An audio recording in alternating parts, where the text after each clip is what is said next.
Bonjour tout le monde, c'est Monsieur Kandi et mon nom d'artiste c'est CGMO. Alors, comme promis pour les élèves, nous allons essayer de faire ce qu'on appelle le dégradé. Donc, comme je vous l'avais dit, donc, nous allons faire aujourd'hui le dégradé. Nous allons essayer de faire ce qu'on avait vu en classe en essayant de faire le dégradé d'un œuf et le dégradé d'une calebasse. Voilà, donc sans tarder, on va commencer rapidement. Donc si vous dessinez la forme de l'œuf, par exemple, vous dessinez comme ça, d'une manière à avoir vraiment la vraie forme. Ensuite, on dessine à côté une calebasse. Voilà. Donc si vous dessinez une calebasse comme ça, là, et on vous demande, d'ailleurs, euh, on va voir le côté technique. Donc après le reste, nous allons faire ça en classe. L'explication, les définitions. Mais ce qu'il faut savoir est que le dégradé, pour qu'il y ait un dégradé, il faut qu'il y ait de la lumière. Et c'est le passage, c'est une transition, par exemple, progressive de la couleur vers une autre. Si c'est du noir et du blanc, donc avec des valeurs, c'est la progression, la transition progressive du noir vers le blanc. Donc si c'est avec des valeurs. Donc si c'est avec des couleurs, c'est une transition progressive d'une couleur à une autre. Voilà, donc sans tarder, on commence. Donc on définit d'abord d'où vient la lumière. Donc si on considère que la lumière vient par là, voilà, donc la lumière tape sur ce côté. Donc nous aurons deux types d'ombre. Ici, nous aurons ce qu'on appelle l'ombre portée. Voilà, donc on va le mettre ici. Ombre portée. Ombre portée. Voilà. Ensuite, l'ombre propre et l'ombre portée, quand vous le représentez, il faut faire tout pour qu'il ait, selon la position par exemple de la lumière, pour qu'il ait la forme de l'objet. Par exemple, la forme de l'œuf. Voilà, donc vous le représentez ici. Ensuite, comme la lumière tape par là, donc normalement ici, ce côté-là doit être plus clair que de l'autre côté opposé. Parce que si la lumière, comme je disais tout à l'heure, si la lumière vient par exemple de la droite, l'ombre est à gauche. Donc l'ombre et la lumière sont toujours de côté opposé. Donc si la lumière est de gauche et du côté gauche, par exemple, l'ombre est du côté droit. Voilà, c'est l'opposé. Voilà, toujours de côté opposé. Maintenant, on a représenté l'ombre portée, projetée sur le sol ou sur la surface où l'œuf est posé. Maintenant, pour faire maintenant le dégradé, on va commencer du plus sombre au plus clair. Voilà, on va passer progressivement, par exemple, du plus sombre au plus clair. Et il faut regarder. Il faut faire de telle sorte qu'il n'y ait pas d'interruption. Voilà, donc la transition doit être vraiment parfaite. On ne doit pas avoir de frontière entre la partie claire et la partie sombre. Voilà, donc on commence, par exemple, un exemple, si vous faites par exemple là, c'est foncé, très foncé, au fur et à mesure, vous voyez, moi je diminue un peu, moins foncé que l'autre, vous voyez, moins foncé. Ensuite, moins foncé encore, vous voyez, moins foncé encore, moins foncé encore, ouais, moins foncé encore, et moins foncé encore, jusqu'à être complètement clair. Voilà. Donc, c'est ce processus-là que nous allons essayer d'appliquer sur la surface de l'œuf. Par exemple, ici, au début, on prend le crayon. Vous voyez ici, je travaille comme si j'avais par exemple un crayon. Voilà, je fais le dégradé. Et pour cela, pour avoir un bon résultat, il faut avoir ce qu'on appelle un crayon 2B. Bon, c'est vraiment le meilleur crayon pour pouvoir faire un dégradé, par exemple sans qu'il y ait des taches ou bien sans facilement, et que si au besoin vous allez pouvoir gommer facilement. Voilà, donc voyez, moi je repasse. C'est-à-dire qu'il y a il y a des élèves qui font ceci, par exemple, ils divisent en trois parties en disant que celui-là c'est la partie, par exemple, sombre, là, moins sombre et clair. Et quand vous le faites, après, ils vont prendre par exemple une gomme et essayer de gommer par exemple les séparations en essayant de faire des transitions. Là, quand vous le faites, vous allez avoir des problèmes. Par exemple, quand vous gommez, il peut y avoir des taches où on peut remarquer ça. Donc, ce que je vous conseille de faire est de travailler directement sans faire par exemple de séparation. Donc, je vais enlever ça. Là, je vais faire annuler.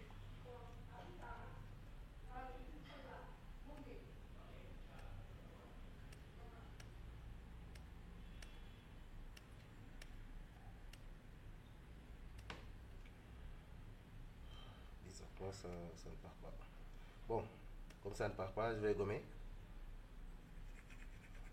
Normalement, si on dit une dose, ça va partir. Voilà. Donc, on reprend. Je continue. Voilà, vous voyez, ici, je garde toujours la même pression. Je peux même ajouter ici, comme c'est le, c'est la zone la plus foncée. Donc, j'appuie vraiment. Donc, il ne faut pas venir appuyer directement comme ça, mais il faut appuyer progressivement, comme ça. Et si vous repassez progressivement, euh, la zone va être plus foncée au fur et à mesure que vous repassez avec le crayon. Voilà. Moi, par exemple, là, je veux faire une transition vers là, là. Ouais. Une transition vers là, parce que comme la lumière vient par là, donc ici, c'est le point le plus, c'est une ligne directe, c'est le point le plus clair. Voilà. Donc ici, je, je peux commencer à diminuer un petit peu. Voilà, je peux commencer à diminuer vraiment un petit peu. Et je peux régler un petit peu le crayon.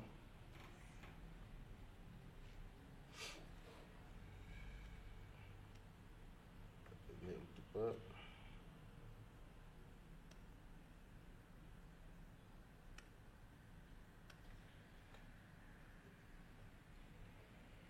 Voilà, c'est ici. Voilà, pour le dégrader. Voilà. Donc je commence à alléger un petit peu. Alléger un petit peu.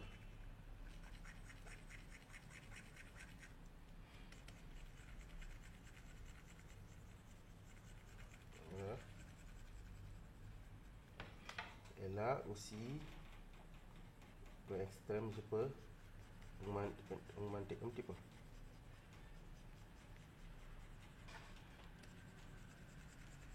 Vous voyez. Donc vous voyez, il n'y a pas de frontière. Je travaille directement, soit des fois en allégeant la pression ou des fois en appuyant. Donc je joue sur, par exemple, le degré, par exemple, de la pression que j'exerce sur le crayon. Donc je gère le degré de la pression. Donc là, c'est toujours là. Donc là, je peux encore ajouter un petit peu.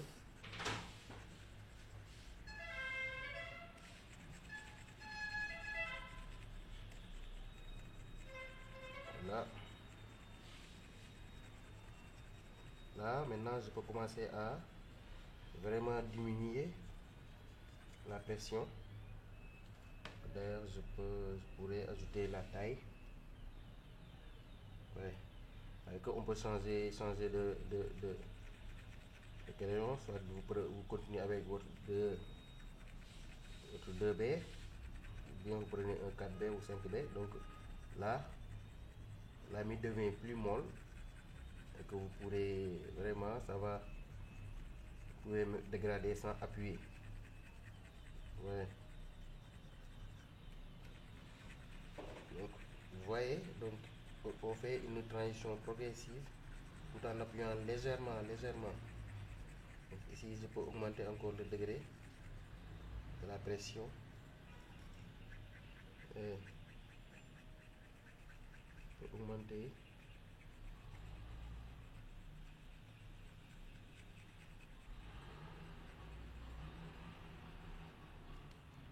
Et le degré de la pression.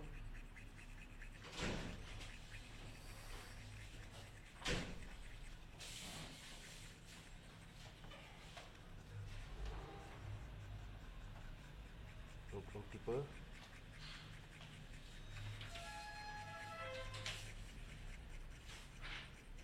Bon, je vous conseillerais donc de repasser légèrement un petit peu sans pression forte.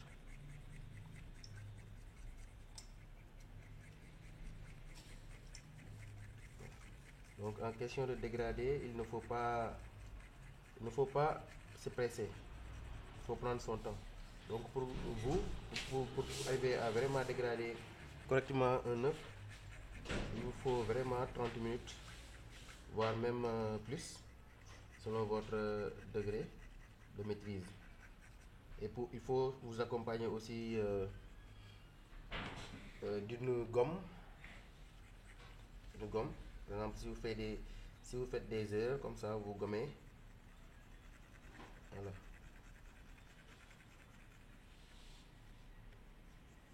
Voilà, donc, ce qu'il faut retenir est que le dégradé permet de sortir, par exemple, pour les formes rondes, ça permet d'arrondir les contours et de faire ressortir les rondeurs. Voilà. La technique du dégradé, si vous parvenez à le maîtriser, sachez que vous allez être capable de faire des dessins vraiment très réalistes. Voilà. Donc tout un artiste doit maîtriser la technique du dégradé, qui est encore une fois une transition entre les couleurs, une transition progressive entre les couleurs. Et pour les valeurs, c'est le passage progressif du noir vers le blanc, sans interruption. Ça, techniquement, il faut le maîtriser pour être vraiment un bon artiste, un dessinateur, un portraitiste, un paysagiste. Voilà, donc vous voyez, au fur et à mesure, on repasse légèrement pour créer cette transition. Donc cette transition doit être fondue, comme on dit, fondue. Pas de frontière entre, par exemple, les deux tons. Quand on parle de ton, on parle de ton clair, ton sombre. Ouais, au fur et à mesure, ouais,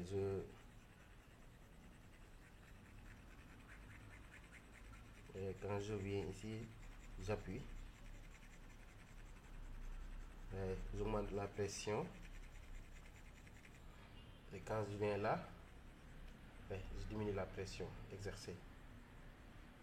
Donc, ça me permet. Et maintenant, ici, voilà, je peux faire ceci. Donc, très légèrement. J'appuie d'une manière très légère parce que ici, ça doit être très clair. Voilà, donc si vous avez votre gomme, vous pouvez prendre ici la gomme. Si vous avez appuyé par erreur, prenez la gomme et vous gommez un petit peu. Ouais, vous gommez un petit peu. Vous pouvez même prendre votre gomme avec une lame. Vous faites des entailles pour pouvoir avoir des bouts pointus pour pouvoir gommer. Ouais. Parce que là, il n'y a pas d'ombre. Voilà, et c'est très clair.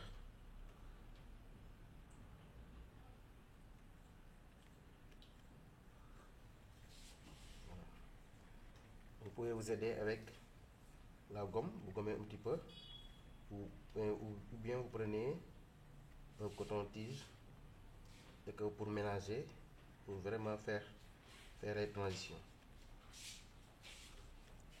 Là, moi, je mets un petit peu avec la gomme.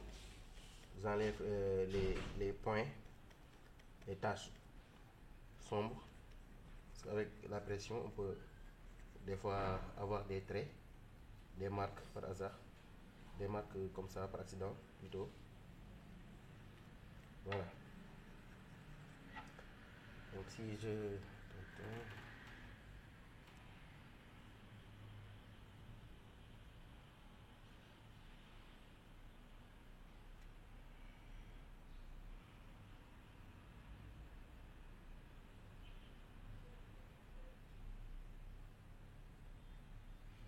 Voilà. Donc je déplace un petit peu, comme ça pour que vous puissiez voir. Voilà. Donc je reviens encore sur le pinceau et j'augmente encore ici. Je change de... Voilà. Pour vraiment marquer les contours. Je change crayon. De taille. Vraiment marqué. Par exemple ici, le côté.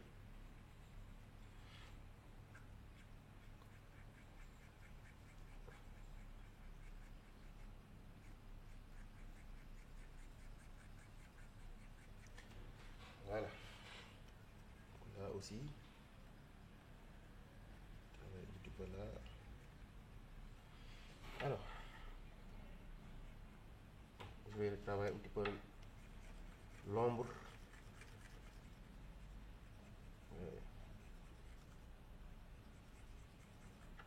J'entends, je vérifie. Voilà, non, là, l'ombre doit être là. Ouais, l'ombre est vraiment opposée. Donc, on devait avoir l'ombre ici. Je n'avais pas bien regardé. Voilà, donc, on devait avoir l'ombre propre, l'ombre portée ici. Donc, je vais gommer le reste. Hop. Je vais gommer tout ça.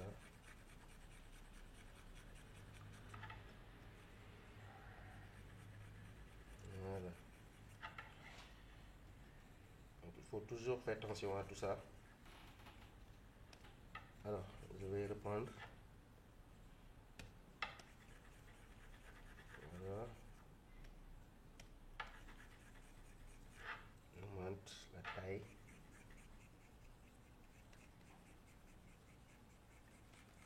Voilà.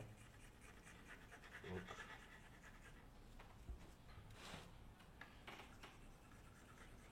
voilà, vous voyez ici, j'ai appuyé. Ici, j'ai augmenté la pression rapidement pour pouvoir terminer. Et vous voyez, ça m'a amené des désagréments. J'ai des zones foncées et des zones claires. Donc pour éviter ça, il faut y aller doucement. Il faut vraiment y aller doucement pour éviter ça, que ça soit vraiment trop foncé, des zones claires et des zones sombres. Mais néanmoins, on peut toujours s'aider avec le crayon, avec la gomme, par exemple, vraiment s'aider pour avoir vraiment un rendu uniforme. Ouais. Un rendu vraiment uniforme. Voilà. Donc ici,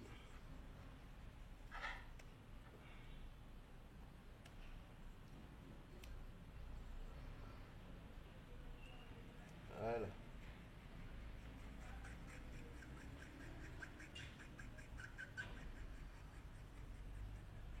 Voilà donc rapidement, je termine. Parce que la vidéo commence à devenir vraiment longue. Et après, la prochaine fois, on fera le dégradé avec la calebasse. Donc, on fait tout pour que vraiment ça prend la forme de l'œuf.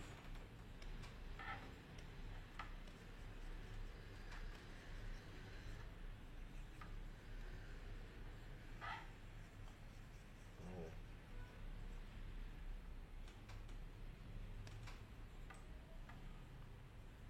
Même faire ceci pour éviter d'avoir des lignes, des contours un peu brusques. Tamiser un petit peu l'ombre, ne pas faire des contours un peu brusques. Voilà, on prend ceci, on refait la même chose. Voilà, pour éviter des contours brusques. Voilà, il faut vous aider, comme j'ai dit tout à l'heure, il faut vous aider, par exemple, si vous avez par exemple, du coton, un coton-tige, il y a même qui utilisent leurs doigts pour vraiment mélanger, vraiment mélanger. Voilà. Donc ici, je pense que nous avons fini. Donc on peut venir vraiment refaire ici, retravailler là pour avoir vraiment, pour le rendre vraiment la surface uniforme. Voilà. Pas de zone foncée ou de zone claire à l'intérieur, par exemple, de la partie sombre. Donc là, au fur et à mesure que nous prenons notre temps, au fur et à mesure que nous ayons, par exemple, un meilleur résultat. Donc c'est ça. Donc, prenez votre temps et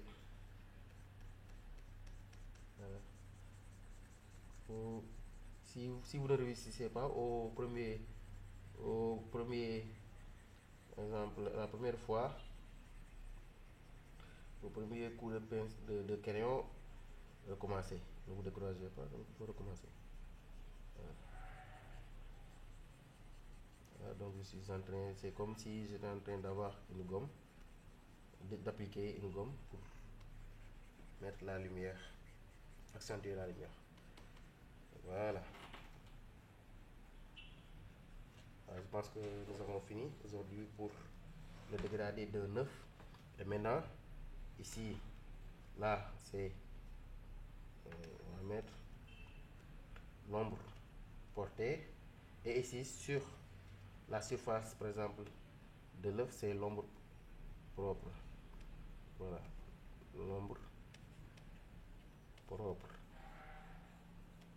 Ici, voilà. Donc, si vous regardez ici, on peut retenir, par exemple, la définition du dégradé qui est